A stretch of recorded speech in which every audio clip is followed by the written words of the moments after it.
Ok, ça fait déjà quelques semaines que les animés de saison ont commencé. Et si vous avez toujours pas d'animé à regarder, bah pas de panique. Ou plutôt pas panique. Ouais, allez. Bref, aujourd'hui on va parler d'un animé de saison qui est ma foi plutôt intéressant, du nom de Shujin Kukai Itachi, un truc du genre. On va parler de cet animé, le nom sera en description. Bref, Francis, générique.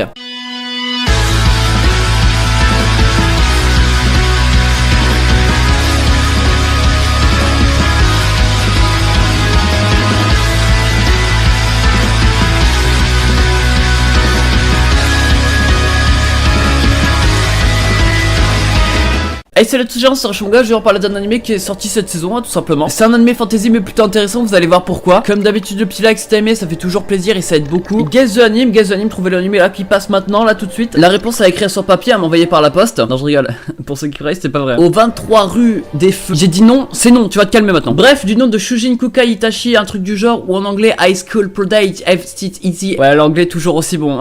De toute façon, ça sera en description. Ça va nous parler de 7 lycéens et ces 7 lycéens ont quoi de particulier? En gros, chacun d'entre eux est doué dans un truc particulier. Par exemple, un c'est la politique, l'autre c'est les finances. Et bref, vous allez voir que c'est les meilleurs dans leur genre et vous comprendrez pourquoi par la suite. Le problème c'est qu'un jour ces 7 lycéens vont être en avion et vont arriver dans un autre monde. Ouais. Le monde de Narnia. Non. Ah si. Ah non. Mais si.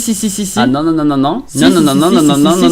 Bon, on parlait de quoi déjà? Ils vont arriver dans un monde fantasy et c'est là où ils vont se faire sauver par des gens, etc. Et d'après la mythologie, on va comprendre que cette personnes sont censées sauver leur monde. Est-ce que les personnages principaux vont réussir à sauver le monde? On sait pas vraiment parce que pour l'instant la trigue a pas vraiment avancé. Mais je peux pas vous mentir que j'ai été surpris par le début de l'anime, hein, parce que ça m'a surpris. J'ai été surpris donc ça m'a surpris. Ouais, j'ai tiré cette conclusion tout seul. Faut dire que je suis vachement fort, quoi. Bref, nous arrêtons pas sur mon génie. L'opening a été chanté par Dialogue Plus. C'est un opening plutôt basique, hein, on va pas se mentir. En tout cas, visuellement, il est sympa. Il colle plutôt bien à son genre. De même pour l'audio, on a là un opening qui spoil un peu mais qui colle parfaitement à son genre, donc pourquoi pas le regarder. Bref, après ça on va parler d'animé. Au début je vais pas vous mentir que j'ai eu ultra peur de cet animé. Non pas parce que je suis une mauviette qui a peur de tout et parce que je me cache sous ma couverture quand j'entends un bruit chez moi. Ah si, c'est pour ça, ouais c'est pour ça. Plus sérieusement, c'est parce que quand les personnages sont arrivés dans le monde fantasy, le personnage principal va être blessé et là un personnage fanservice va venir pour lui faire manger. Bien sûr pas par des techniques traditionnelles, hein, il va utiliser sa langue et dans le plus grand des calmes ils vont se rouler des grosses galoches. À cause de cette scène j'étais perplexe à l'idée de regarder la suite, mais comme je l'ai dit, dans le vrai monde c'est 7 lycéens qui ont cette capacité, 7 dons. L'un en politique, l'autre en finance, en magie, à faire des vidéos sur la chaîne de Rush Manga. Ah si je te jure, hein, c'est l'épisode 2 ça.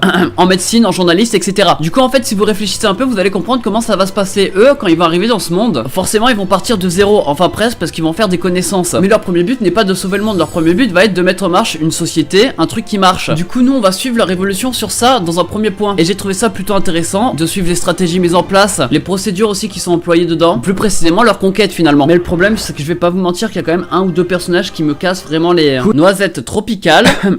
Tu pensais à quoi, petit coquin, va? Par exemple, le magicien dans ce monde là c'est un mec qui est over cheaté, alors que c'est qu'un enfant blond qui fait que des tours de magie, mais on sait pas pourquoi il s'est volé à son âge alors que c'est puni par la loi. Contrairement à tous les autres personnages qui sont plutôt allés réalistes entre guillemets, ou plutôt exagérés, lui au contraire trouve ça totalement tiré par les cheveux et j'arrive pas du tout à m'accrocher au personnage. L'avantage quand même c'est que chacun a son attribut, ça veut dire que tu peux t'attacher à un et en détester un autre. Pour l'instant c'est les mêmes qu'on voit sous les projecteurs, mais ça va changer parce que bien sûr quand ils auront fini la conquête ils auront à battre le grand méchant de la mythologie. Du coup ça sera plus les personnages intellectuels mais ceux qui savent se battre. Ça tombe bien, je sais faire les deux, me faire battre par des intellectuels.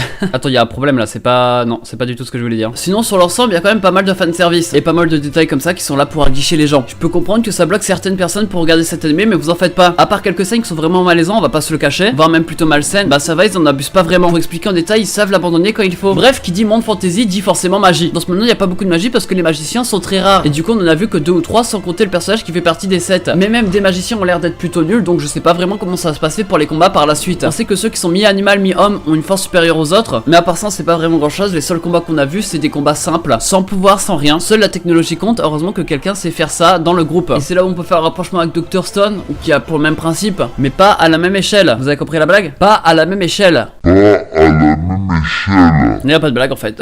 il y a pas de blague. Et du coup c'était ça la blague, c'est qu'il y avait pas de blague. Non, personne? Non? Bref, parce que dans cet ennemi en fait c'est dans un monde déjà fait, etc. Il y a pas besoin de recommencer à zéro. Du coup c'est pas vraiment le même objectif, mais il y a quelques similitudes quand même. Pourquoi regarder cet animé et pas un autre? J'ai à peu près regardé tous les animés de cette saison, qui bien sûr ne sont pas des suites. Lui comparé aux autres est pas exceptionnel, mais il est quand même très bon. Et il change pas mal des animés fantasy qu'on peut voir, sauf le côté fanservice. Dans l'ensemble presque tout est bon, les personnages sont bons, l'ambiance également, les blagues, etc. Sauf peut-être les clichés qui apparaissent dedans. Mais bref, on peut pas tout avoir non plus, sinon sinon ça serait un animé exceptionnel. Bref, c'est un animé qui sort cet automne, il y a 4 ou 5 épisodes qui sont sortis. Il touche pour genre action, aventure, comédie, drame, fantasy, romance et pour thème autre monde, magie et scientifique. Dispo sur Crunchyroll, regardez-le. Bref, c'était Rush Manga, je vais parler d'un animé que j'ai adoré cette saison. Comme d'habitude, si t'as aimé la vidéo, tu peux lâcher un petit like, ça me fait toujours plaisir et ça aide beaucoup. Et mets-moi en commentaire d'où vient cet animé qui apparaît à l'écran là. Moi je vous dis à samedi pour une toute nouvelle vidéo, c'était Rush Manga, allez, ciao, bye bye. Eh, tu te calmes là, mon ventre il gargouille en vidéo, non mais on est où là?